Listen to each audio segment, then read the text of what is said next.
आज हम पढ़ेंगे पर्सनल इनकम के बारे में। इससे पहले हमने प्राइवेट इनकम कवर किया था। देखो, पर्सनल और प्राइवेट हम अपनी नॉर्मल भाषा में, जब हम एक भाषा यूज करते हैं, अपनी एक जो लैंग्वेज यूज करते हैं, उसमें हम पर्सनल प्राइवेट दोनों को साथ में लेके चलते हैं कि बोथ आर सेम।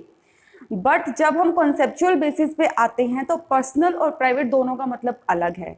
तो जब हम मैक्रो इकोनॉमिक्स में पढ़ेंगे, जब हम नेशनल इनकम में बात करते हैं, तो पर्सनल इनकम और प्राइवेट इनकम आपकी अलग होती है। ठीक है, अभी आप जब पर्सनल इनकम पढ़ोगे और जब आप प्राइवेट इनकम पढ़ चुके होंगे, तो अब आपको डिफरेंस पता चल जाएगा कि दोनों में क्या है, पर्सनल इनकम क्या होता है आपका और प्राइवेट इनकम क्या होता है। क्लियर?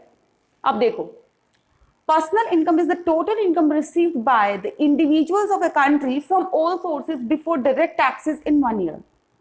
मैंने साल का 2 लाख रुपया कमाया है, मैंने साल का 2 लाख रुपए कमाया है, जितने भी मेरे सोर्सेज से हैं, जितने भी मेरे सोर्सेज से मैंने कमाया है, ठीक है, बिफोर डायरेक्ट टैक्सेस इन 1 ईयर। यही तो लिखा हुआ है, the total income received by individuals of a country. जितने भी लोग हैं कंट्री के, उनकी जितनी भी टोटल इनकम आ रही है, जितने भी सोर्सेज से, before direct taxes, direct taxes से पहले, ठीक है, इन 1 year, that is your personal income. वो आपकी पर्सनल इनकम होगी। आप 3 लाख रुपए महीने कमा रहे हो साल के, आपके बिल्कुल डायरेक्ट टैक्सेस आपने पे नहीं किए हैं उससे पहले, और जितने भी आपके सोर्सेज है, हो सकता है आप शेयर मार्केट से कमा रहे हो सकता है आप एग्रीकल्चर से कमा रहे हो सकता है आपकी कंपनी की भी आ रही है, हो सकता है आपका रेंट भी आ रहा है, ठीक है। तो जितने भी आपके सोर्सेज हैं, उनसे जो आपकी इनकम आ रही है और आपने डायरेक्ट टैक्सेस पे नहीं किए हैं अभी, that is your personal income, that will be your personal income, right. ठीक है, देखो, अगर मैं पर्सनल इनकम को नेशनल इनकम के साथ बात करूं, तो personal income never equals to national income. Personal income आपकी नेशनल इनकम कभी भी नहीं हो सकती। क्यों? क्योंकि former includes transfer payments. National income में हम ट्रांसफर पेमेंट्स यूज नहीं करते, हम सिर्फ फैक्टर पेमेंट्स की बात करते हैं। याद आया कुछ? जब हम नेशनल इनकम कैलकुलेट करते हैं ना, तो हम यहाँ पर सिर्फ फैक्टर इनकम की बात करते हैं, लेकिन जब हम पर्सनल इनकम की बात करते हैं, क्यों, उसमें हम ट्रांसफर पेमेंट्स भी इंक्लूड करते हैं, इसलिए ये दोनों कभी भी इक्वल नहीं हो सकते। ठीक है। Third point, personal income differs from private income is that it is less than private income. Personal income हमेशा प्राइवेट इनकम से कम होता है। क्यों? क्योंकि it excludes undistributed corporate profits. Undistributed corporate profits क्या होते हैं? जो कंपनी फ्यूचर के लिए अपने पास सेव करके रखती है, वो डिस्ट्रीब्यूट नहीं करती हाउस होल्ड्स को, ठीक है। तो that will be your undistributed corporate profits and personal income is always less than your private income, ठीक है।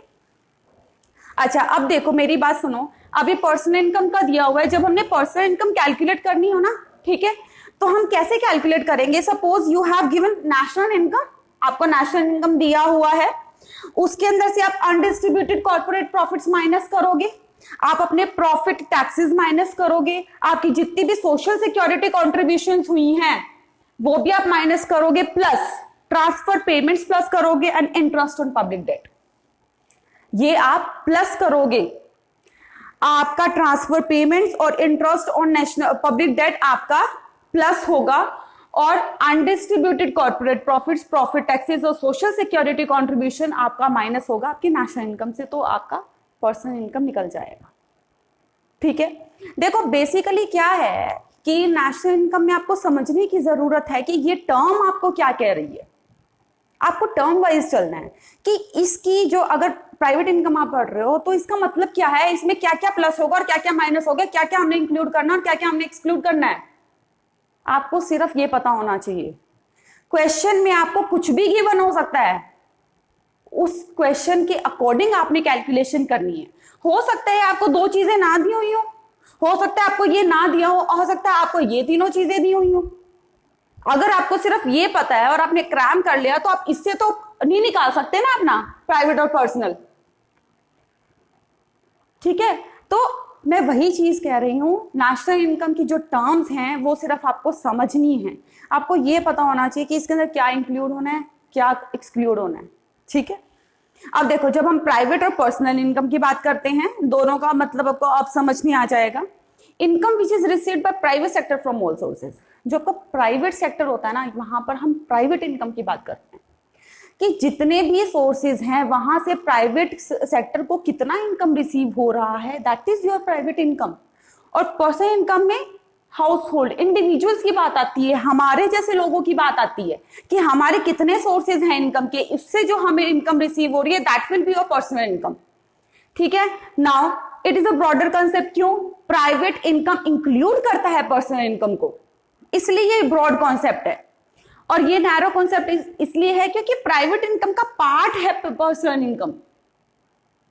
ठीक है, अब देखो अगर प्राइवेट इनकम को मैं करूं तो आपका पर्सनल इनकम इंक्लूड हो गया, आपका कॉर्पोरेट टैक्स इंक्लूड हो गया, और आपकी retained earning, these are undistributed corporate profits. Retained earnings आपके यही होते हैं। रिटेन अर्निंग्स क्या है? जो आपने अर्निंग्स रिटेन करके रखी हुई हैं। और अनडिस्ट्रीब्यूटेड कॉर्पोरेट प्रॉफिट्स क्या है? जो आपने प्रॉफिट कॉर्पोरेट वो डिस्ट्रीब्यूट ही नहीं किए हैं। Both have same meanings, this is the example of this.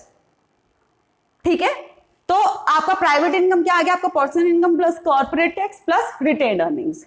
Now come to personal income. अब पर्सनल इनकम में क्या करेंगे? आपका प्राइवेट इनकम में से किस क्या क्या चीज माइनस कर दोगे? कॉर्पोरेट टैक्स और रिटेन अर्निंग्स, दोनों चीजें माइनस होंगी तो आपका पर्सनल इनकम आ जाएगा। ठीक है, अब देखो, अब हम बात करेंगे पर्सनल इनकम और नेशनल इनकम की। इन दोनों का डिफरेंस क्या है?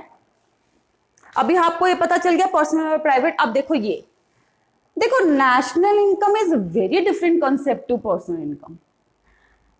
पर्सनल इनकम में क्या है? आपके जितने भी रिसिप्ट है इनकम के, आप इसको इंक्लूड करते हो कि कहां से आपका सारा पैसा आ रहा है। ठीक है, लेकिन नेशनल इनकम याद है आपको? Goods and services produced by a country in a 1 year. याद आया कुछ? तो यहां पर क्या है? जनरेशन ऑफ इनकम है, जहां पर प्रोडक्शन की बात हो रही है। प्रोडक्शन की बात होएगी तो जनरेट होएगी ना इनकम। ठीक है, तो यहां पर हम जनरेशन ऑफ इनकम की बात करते हैं, यहां पर हम रिसिप्ट ऑफ इनकम की बात करते हैं। अब आ जाओ कंपोनेंट्स पे। कंपोनेंट्स में हम पहला कंपोनेंट पढ़ेंगे इनकम। अब देखो, पर्सनल इनकम में आपकी फैक्टर इनकम और ट्रांसफर पेमेंट्स दोनों इंक्लूड होंगी। ठीक है, लेकिन नेशनल इनकम में सिर्फ फैक्टर पेमेंट्स की बात करते हैं हम। ठीक, अब आप बात आओ इंटरेस्ट की। यहां पर इंटरेस्ट और नेशनल डेट आपका इंक्लूड होगा, यहां पर इंटरेस्ट और नेशनल डेट आपका इंक्लूड नहीं होगा। Corporate taxes and savings are not included, corporate taxes and savings are included. यहां पर हम सेव करके चलते हैं, यहां पर हम कॉर्पोरेट टैक्स भी लेंगे, यहां पर हम सेविंग्स भी लेंगे। सॉरी, लेकिन यहां पर जब हम यहां पर बात करते हैं तो कॉर्पोरेट टैक्सेस और सेविंग्स की हम बात नहीं करते। ठीक है, पब्लिक सेक्टर है, income from government and public sector are not included and income from government sector included. यहां पर तो इंडिविजुअल्स की बात हो रही है, यहां पर पब्लिक सेक्टर की बात ही नहीं हो रही पर्सनल इनकम में। ठीक है, बट यहां पर जब हम नेशनल इनकम की बात करते हैं तो यहां पर हम गवर्नमेंट सेक्टर लेके चलेंगे। So this is the very small concept of your personal income and private income. ठीक है, आप प्राइवेट इनकम पढ़ोगे तो आपको पता चल जाएगा। देन जब आप पर्सनल इनकम में पढ़ोगे, जब आप गो थ्रू होगे ना लगातार लेक्चर से, जो मैंने डाउनलोड जो आपके अपलोडेड हैं यूट्यूब पे, जब एक एक लेक्चर को आप समझोगे तो यहां पर जाके आपको समझ में आएगा कि पर्सनल इनकम में मैंने क्या बोला है। ठीक है,